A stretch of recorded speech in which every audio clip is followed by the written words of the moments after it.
নমস্কাৰ প্ৰিয় দৰ্শক, আজিৰ ভিডিঅ'টোলৈ আপোনাক স্বাগতম জনাইছোঁ।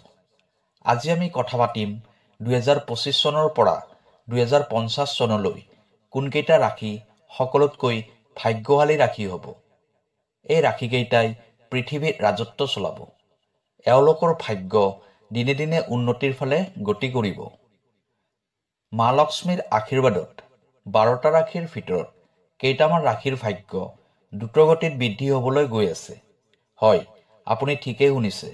মা লক্ষ্মীয়ে এই ৰাশিকেইটাৰ ওপৰত বহুত সন্তুষ্ট হৈছে আৰু মা লক্ষ্মীৰ কৃপাদৃষ্টি এই সময়খিনিৰ ভিতৰত এইকেইটা ৰাশিৰ ওপৰত থাকিব, যাৰ ফলত 2025 চনৰ পৰা 2050 চনলৈ এইকেইটা ৰাশিৰ জীৱনত নতুন নতুন ঘটনা ঘটিবলৈ ধৰিব আৰু এই ঘটনাবোৰ ভালৰ বাবেই হ'ব। মা লক্ষ্মীৰ আশীৰ্বাদত ভাল ভাল খবৰ আহিব, ধন লাভ হ'ব আৰু সকলো ক্ষেত্ৰতে সফলতা প্ৰাপ্তি কৰিব পাৰিব, যাৰ ফলত এই ৰাশিকেইটাৰ জীৱন পৰিৱৰ্তন হৈ যাব। এই ভিডিঅ'টোত আমি সেই ভাগ্যশালী ৰাশিকেইটাৰ বিষয়ে বিস্তাৰভাৱে আলোচনা কৰিম। সেইবাবে আপুনি এই ভিডিঅ'টো আৰম্ভণিৰ পৰা শেষলৈ স্কিপ নকৰাকৈ চাব। এই ভিডিঅ'টো আপুনি একেবাৰে মিছ নকৰিব, কাৰণ এই ভিডিঅ'টো সেই ৰাশিকেইটাৰ বাবে মহত্বপূৰ্ণ হ'বলৈ গৈ আছে। প্ৰিয় দৰ্শক, আছামিজ এষ্ট্ৰলজীলৈ আপোনাক স্বাগতম জনাইছোঁ। মই এষ্ট্ৰলজাৰ ধীৰাজ শৰ্মা। ভিডিঅ'টো শ্বেয়াৰ কৰি দিব আৰু কমেণ্টত লিখিব জয় মা লক্ষ্মী। প্ৰিয় দৰ্শক, যদি আপোনাৰ ব্যক্তিগতভাৱে কিবা সমস্যা হৈ আছে, তেনেহ'লে ভিডিঅ'ৰ স্ক্ৰীণত দিয়া নম্বৰত আমাৰ সৈতে যোগাযোগ কৰিব। আমি আপোনাৰ সমস্যাসমূহ সমাধান কৰিবলৈ চেষ্টা কৰিম। এতিয়া আমি কথা পাতিম 2025 চনৰ পৰা 2050 চনলৈ ভাগ্যশালী হোৱা ৰাশিকেইটাৰ বিষয়ে। এই ৰাশিকেইটাৰ ওপৰত মা লক্ষ্মীৰ বিশেষ কৃপাদৃষ্টি থাকিব। সনাতন ধৰ্মত বহুত দেৱী দেৱতাক পূজা অৰ্চনা কৰাৰ নিয়ম আছে। এই দেৱী দেৱতাসকলৰ ভিতৰত এটা নাম মা লক্ষ্মীৰো আছে। মা লক্ষ্মী ধনৰ দেৱী হয়। ধন বৈভৱ প্ৰদান কৰে মা লক্ষ্মীয়ে। মা লক্ষ্মীৰ কৃপাদৃষ্টি যাৰ ওপৰত থাকে, সেই ব্যক্তিৰ কেতিয়াও একো ধন টকা পইচাৰ অভাৱ নহয়। এতিয়া হওক 2025 চনৰ পৰা 2050 চনলৈ ভাগ্যশালী হোৱা ৰাশিকেইটাৰ বিষয়ে জানি লওঁ। প্ৰথম ভাগ্যশালী ৰাশিটো হৈছে মেষ ৰাশি। যিবোৰ জাতক জাতিকাৰ নামৰ প্ৰথম আখৰটো অ আৰু লৰে আৰম্ভ হয়, তেওঁলোকৰ মেষ ৰাশি হয়। মেষ ৰাশিৰ স্বামী গ্ৰহ হ'ল মংগল গ্ৰহ। 2025 চনৰ পৰা 2050 চনলৈ এই সময়খিনি মেষ ৰাশিৰ জাতক জাতিকাসকলৰ বাবে অত্যন্ত শুভ সময় হ'ব। মা লক্ষ্মীৰ কৃপাত মেষ ৰাশিৰ জাতক জাতিকাসকলৰ সকলোবোৰ দুখ কষ্ট সমাপ্ত হ'বলৈ গৈ আছে। এই সময়ত আপোনাৰ জীৱনলৈ ধনৰ অধিক পৰিমাণে আগমন হ'ব। মা লক্ষ্মীৰ কৃপাদৃষ্টিত আপোনাৰ জীৱনলৈ সুখৰ আগমন হ'ব। ঘৰলৈ সুখ শান্তি সমৃদ্ধি আহিব। সকলোবোৰ কঠিন সময়ৰ আপুনি ভালদৰে পাৰ কৰিব পাৰিব। জীৱনত সফলতা প্ৰাপ্তি কৰিব পাৰিব। আপোনাৰ আৰ্থিক স্থিতি মজবুত হ'ব। আগতে টকা পইচাৰ যিবোৰ সমস্যা হৈ আছিল, এই সকলোবোৰ সমস্যা দূৰ হ'ব আৰু আপোনাৰ জীৱন সুখেৰে ভৰি পৰিব। লগতে আপুনি মনে বিচৰা ধৰণৰ চাকৰি প্ৰাপ্তি কৰিব পাৰিব। আপুনি সকলো ফালৰ পৰা কেৱল সুখৰ খবৰ প্ৰাপ্তি কৰিব পাৰিব। বাহন প্ৰাপ্তিৰ যোগো এই সময়ত আপোনাৰ আহিব। সেইবাবে এই সময়খিনি আপোনাৰ বাবে বহুত ভাল সময় বুলি ক'ব পৰা যায়। দ্বিতীয় ভাগ্যশালী ৰাশিটো হৈছে কন্যা ৰাশি। যিবোৰ জাতক জাতিকাৰ নামৰ প্ৰথম আখৰটো প আৰু ফৰে আৰম্ভ হয়, তেওঁলোকৰ কন্যা ৰাশি হয়। কন্যা ৰাশিৰ স্বামী গ্ৰহ হ'ল বুধ গ্ৰহ। 2025 চনৰ পৰা 2050 চনলৈ কন্যা ৰাশিৰ জাতক জাতিকাসকলৰ ওপৰত মা লক্ষ্মীৰ পৰম কৃপাদৃষ্টি থাকিব। মা লক্ষ্মীৰ কৃপাত আপোনাৰ জীৱনত বন্ধ হৈ থকা সকলোবোৰ ৰাস্তা খোল খাই যাব। লগতে আপোনাৰ ঘৰলৈ সুখ শান্তি সমৃদ্ধিৰ আগমন হ'ব। আৰ্থিক ক্ষেত্ৰখন মজবুত হ'ব। আপোনাৰ জীৱনত হৈ থকা ধাৰবোৰৰ পৰা আপুনি মুক্তি লাভ কৰিব পাৰিব।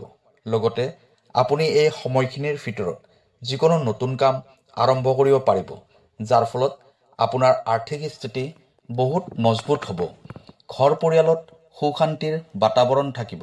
লগতে সকলো ফালৰ পৰা আপোনাৰ আৰ্থিক লাভ হ'ব। ব্যৱসায় কৰি থকা ব্যক্তিসকলে ব্যৱসায়ত অধিক পৰিমাণে লাভ অৰ্জন কৰিব পাৰিব। ব্যৱসায়ত অধিক উন্নতি কৰিব পাৰিব। যদি আপুনি ঘৰ সাজিম বুলি ভাবি আছে নাইবা ঘৰ ক্ৰয় কৰিম বুলি ভাবি আছে, এই সময়খিনি আপোনাৰ বাবে উপযুক্ত সময় হ'ব। মা লক্ষ্মী আপোনাৰ ওপৰত 2025 চনৰ পৰা 2050 চনলৈ অধিক পৰিমাণে সন্তুষ্ট হৈ থাকিব। সেয়েহে এই সময়খিনি আপোনাৰ বাবে অত্যন্ত লাভকাৰী সময় হ'ব। তৃতীয় ভাগ্যৱালী ৰাশিটো হ'ল তুলা ৰাশি। যিবোৰ জাতক জাতিকাৰ নামৰ প্ৰথম আখৰটো ৰ আৰু দন্ত্যৰে আৰম্ভ হয়, তেওঁলোকৰ তুলা ৰাশি হয়। তুলা ৰাশিৰ স্বামী গ্ৰহ হ'ল শুক্ৰ গ্ৰহ। 2025 চনৰ পৰা 2050 চনলৈ তুলা ৰাশিৰ জাতক জাতিকাসকলৰ ওপৰত মা লক্ষ্মীৰ বিশেষ কৃপাদৃষ্টি থাকিব। মা লক্ষ্মীৰ কৃপাৰ ফলত এই সময়খিনিত ভিতৰত আপুনি আৰ্থিক ক্ষেত্ৰত এটা ভাল ফলাফল লাভ কৰিব পাৰিব। লগতে আপুনি লোৱা ধাৰ ঋণবোৰো পৰিশোধ কৰিব পাৰিব। আগতে কৰি অহা পৰিশ্ৰমৰ ফল এতিয়া আপুনি লাভ কৰিবলৈ সক্ষম হ'ব। ব্যৱসায়ত আপোনাৰ যোগ্যতাৰ প্ৰমাণ সকলোৱে দেখিবলৈ পাব। ব্যৱসায়ত দ্ৰুতগতিত উন্নতি কৰিব পাৰিব আৰু ব্যৱসায়ত অধিক পৰিমাণে লাভ হোৱা আপুনি নিজেই দেখিবলৈ পাব। সমাজত আপোনাৰ মান সন্মান বৃদ্ধি হ'ব। পৰিয়াল তথা বন্ধু বান্ধৱৰ পৰা আপুনি সহায় সহযোগ লাভ কৰিব পাৰিব। 2025 চনৰ পৰা 2050 চনলৈ আপোনাৰ ৰাশিৰ বাবে বহুতকেইটা শুভ সংযোগ আহিছে। সময়বোৰ ভালদৰে ব্যৱহাৰ কৰিব। আগতে কৰি অহা ভুলবোৰ এতিয়া আৰু নতুনকৈ নকৰিব। মা লক্ষ্মীৰ পৰম কৃপাদৃষ্টি আপোনাৰ সৈতে থাকিব। আপুনি কৰ্মৰ ফল নিশ্চয় লাভ কৰিব। কেৱল ভালদৰে কামবোৰ কৰি যাওক। ইয়াৰ ফলাফল আপুনি এই সময়খিনিৰ ভিতৰতে প্ৰাপ্তি কৰিব পাৰিব। চতুৰ্থ ভাগ্যৱালী ৰাশিটো হ'ল কুম্ভ ৰাশি। যিবোৰ জাতক জাতিকাৰ নামৰ প্ৰথম আখৰটো গ দন্ত্য স তালিব্যৰে আৰম্ভ হয়, তেওঁলোকৰ কুম্ভ ৰাশি হয়। কুম্ভ ৰাশিৰ স্বামী গ্ৰহ হ'ল শনি গ্ৰহ। 2025 চনৰ পৰা 2050 চনলৈ মা লক্ষ্মীৰ পৰম কৃপাদৃষ্টি কুম্ভ ৰাশিৰ জাতক জাতিকাসকলৰ ওপৰত থাকিব। এই সময়খিনিৰ ভিতৰত আপোনাৰ জীৱনত এটা ডাঙৰ পৰিৱৰ্তন আহিব, যাৰ ফলত আপোনাৰ জীৱনটো সুখময় তথা আনন্দময় হ'ব। আপুনি অতি সোনকালে নতুন ঘৰ সম্পত্তি ক্ৰয় কৰিব পাৰিব। আপুনি সকলোবোৰ আৰ্থিক সমস্যাৰ পৰা মুক্তি লাভ কৰিব পাৰিব। ব্যৱসায়ীসকলৰ বাবে এই সময়খিনি বহুত গুৰুত্বপূৰ্ণ সময় হ'ব। এই সময়খিনিৰ ভিতৰত আপুনি যিকোনো কৰ্মতে অধিক পৰিমাণে লাভ অৰ্জন কৰিব পাৰিব। ইয়াৰ লগতে হঠাৎ ধনপ্ৰাপ্তিৰ যোগো আপোনাৰ এই সময়খিনিৰ ভিতৰত আহিব। এই সময়খিনি আপোনাৰ বাবে পূৰ্ণৰূপত ভাল সময় হিচাপে পৰিগণিত হ'ব। আপুনি সকলো ফালৰ কামতে সফলতা অৰ্জন কৰিব পাৰিব। লগতে এই সময়খিনিৰ ভিতৰত আপুনি এনেকুৱা এজন ব্যক্তিক লগ পাব যিয়ে আপোনাৰ সম্পূৰ্ণ ভাগ্যই পৰিৱৰ্তন কৰি দিব। এইটো আপোনাৰ বাবে সকলোতকৈ লাভকাৰী সময় হ'ব। এই সময়খিনিৰ আপুনি সম্পূৰ্ণৰূপে সুযোগ গ্ৰহণ কৰক। পঞ্চম ভাগ্যৱালী ৰাশিটো হ'ল মিথুন ৰাশি।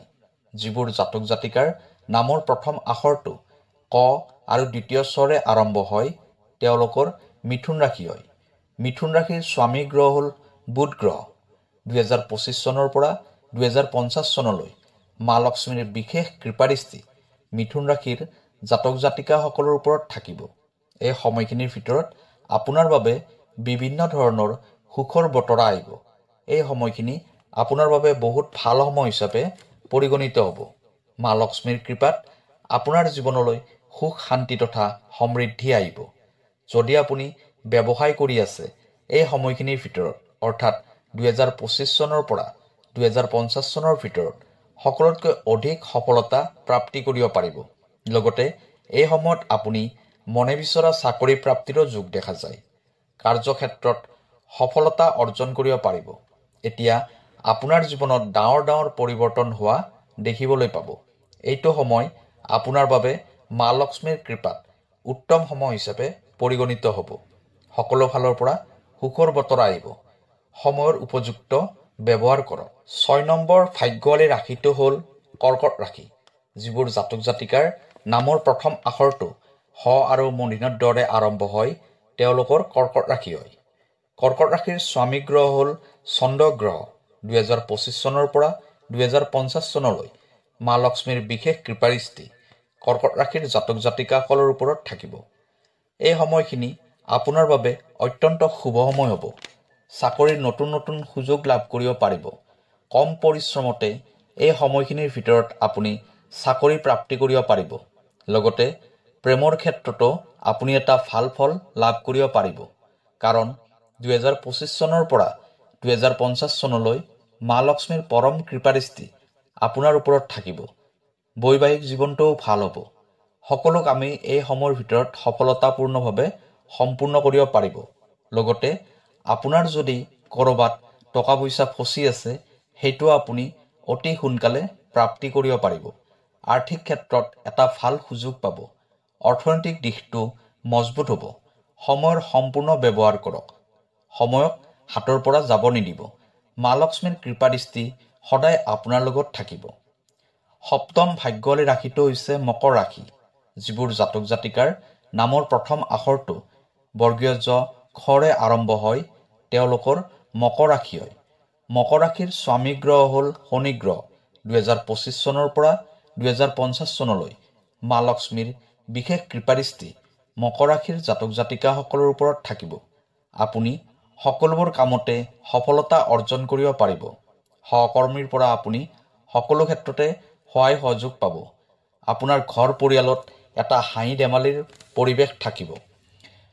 মা লক্ষ্মীৰ কৃপাত ধন টকা পইচাৰ এই সময়খিনিৰ ভিতৰত আপোনাৰ একো সমস্যা নাথাকিব। আৰ্থিক ক্ষেত্ৰখন মজবুত হ'ব। ব্যৱসায় তথা চাকৰিৰ ক্ষেত্ৰত নতুন নতুন সুযোগ লাভ কৰিব। চৰকাৰী চাকৰি কৰি থকা ব্যক্তিসকলে চাকৰিত প্ৰমোচনৰ যোগ দেখা যায়।